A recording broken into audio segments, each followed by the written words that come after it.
This is Democracy Now! I'm Amy Goodman with Juan Gonzalez as we turn to the second most economically unequal district in New York State. That's the Bronx, where an insurgent campaign for Congress is threatening to upset the Democratic establishment as protests against police and systemic racism continue to roil the country. Not far from where Alexandria Ocasio-Cortez took down longtime congressmember Joe Crowley in 2018, former middle school principal Jamaal Bowman is now running to unseat 16-term congressmember, House Foreign Affairs Committee Chair Eliot Engel and represent New York's 16th congressional district in the Bronx and Westchester County. Bowman is running on a Green New Deal, Medicare for All platform and has responded to the recent spate of protests across the country by saying he supports defunding the police.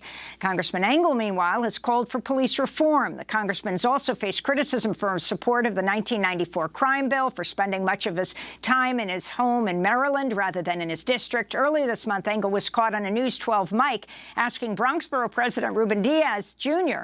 if he could speak at a rally after a night of protests against police violence. He then told Diaz that, quote, "If I didn't have a primary, I wouldn't care." Unquote. The race has gained national attention as New York's primary election approaches next Tuesday on June 23rd, with Democratic heavyweights Hillary Clinton, House Speaker Nancy Pelosi, House Majority Whip James Clyburn throwing their support behind Engel. Meanwhile, Jamaal Bowman is backed by Senators Elizabeth Warren, Bernie Sanders, Representative Alexandria Ocasio-Cortez, New York Times, Justice Democrats, and the Working Families Party.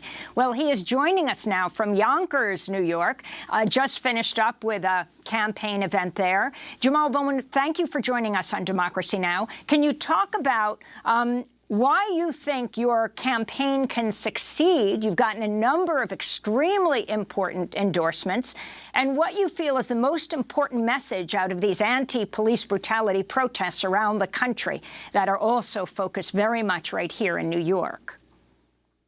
Well, thank you so much for having me. Good morning. I've worked in this district for the last 10 years as a middle school principal. I actually opened my own community public school right here in the Northeast Bronx. And over that 10 years, I've developed thousands of amazing relationships with the children and families of this community. And I've learned intimately the impact of poverty and bad policy on their lives each and every day. And what I also learned was that Congressman Eliot Engel has been incredibly absent and disengaged in most of the district. He does a good job of engaging about 9% of the district, while the rest of the district feels unheard and unsupported in terms of what they're going through.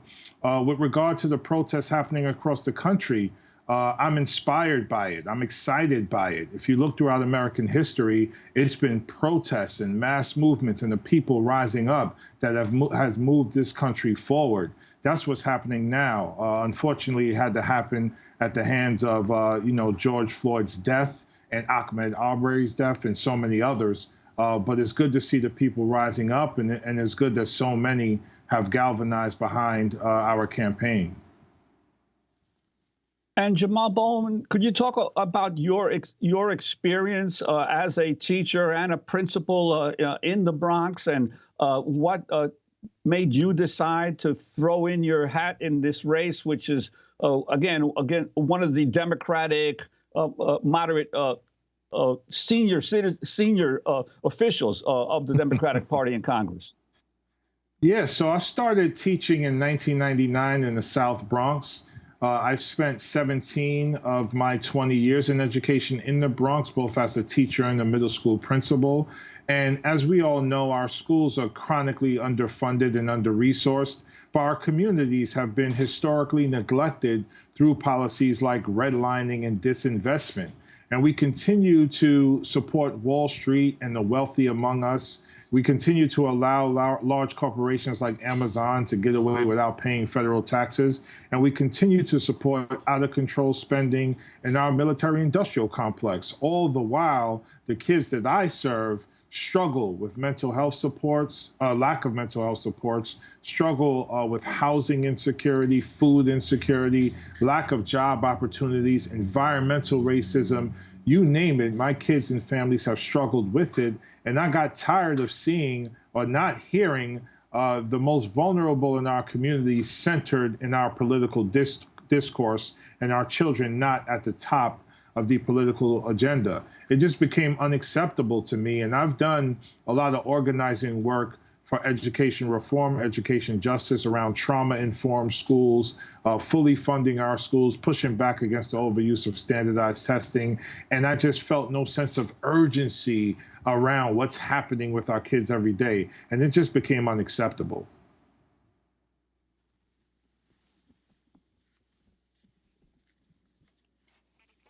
If you could talk about Jamaal Bowman, your demand to defund the police, joining that growing cry throughout the country, that demand, what does it mean to you? What does it mean in New York? And also your response to the police commissioner just holding a news conference and saying he's disbanding the entire 600-person anti-crime unit that is so often known for being in undercover, responsible, I believe, for most of the shootings in New York, police shootings? Yeah, I think it's an excellent first step. And it's a direct response, as I said before, to the protests and the uprisings happening here in the city and across the country.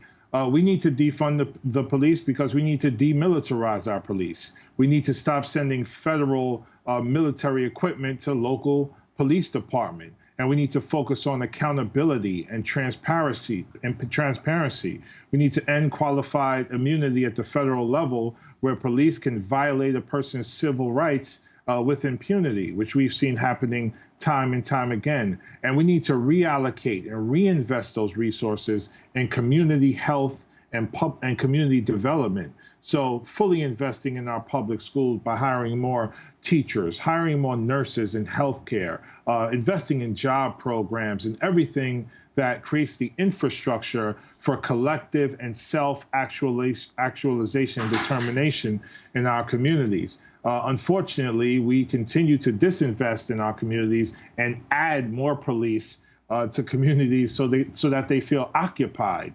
That's unacceptable. It's been going on far too long. It's a manifestation of institutional racism through police brutality. And that's why we call for truth and reconciliation, massive financial investment, and massive focus on mental health, social workers, and public health overall. And Jamaal Bowman, I wanted to ask you about the forces arrayed against you on the side of Eliot Engel from, of course, Hillary Clinton making one of her first endorsements on a congressional race this year for Eliot Engel, as well as a major political action committee that receives a lot of Republican money, and a major lobbying group, pro-Israel lobbying group, all behind Engel on top of the Bronx Democratic, the infamous Bronx Democratic machine. I mean, that's fine. I mean, that is what it is. That's not what we can control. I think what it shows the public and the country is that we've been running an incredibly strong campaign. We have an amazing team. We have an amazing campaign manager, comms director. I mean, we've been running a strong campaign, and we're just focused on doing our job and connecting as much with the voters throughout the district as possible. We've canvassed the entire district from the very beginning, building strong, authentic relationships from Scarsdale to Rye to Co-op City to Edenwald to Yonkers and everywhere in between. And, we're 6 days away from bringing home this victory. I don't know if you saw the recent polling that came out. It has us 10 points ahead. So we're doing very well, and we have our own supports from Congresswoman Ocasio-Cortez, Congresswoman Katie Porter, Senator Sanders, Senator Elizabeth Warren, and the New York Times, as well as local elected officials like Senator Gustavo Rivera, State Senator Alexandria Biaggi, and New York City Comptroller Scott Stringer, as well as many other grassroots organizations. Well, Jamaal Bowman, I want to thank you for being with us. In 10 seconds, can you tell us how is it to campaign on the ground in this area, which has been known as the epicenter of the pandemic, what it means for you? We're talking to you in Yonkers now, where you just did an event. Absolutely. So it means being safe, so maintaining social distancing, making sure we're wearing masks, but to still be present and engaged, and to still be listening to the needs of the people on the ground. Jamaal Bowman, thanks so much for being with us. Former middle school principal, running to represent New York's 16th district, challenging 16-term congressmember, House Foreign Affairs Committee Chair Eliot Engel. And that does it for our show. Democracy Now! Is produced by an amazing team on the ground. Special thanks to Julie Crosby, produced with Renee Feltz, Mike Burke, Dina Guzder, Libby Rainey, Nermeen Sheikh, Carla Wills. I'm Amy Goodman with Juan Gonzalez. Stay safe.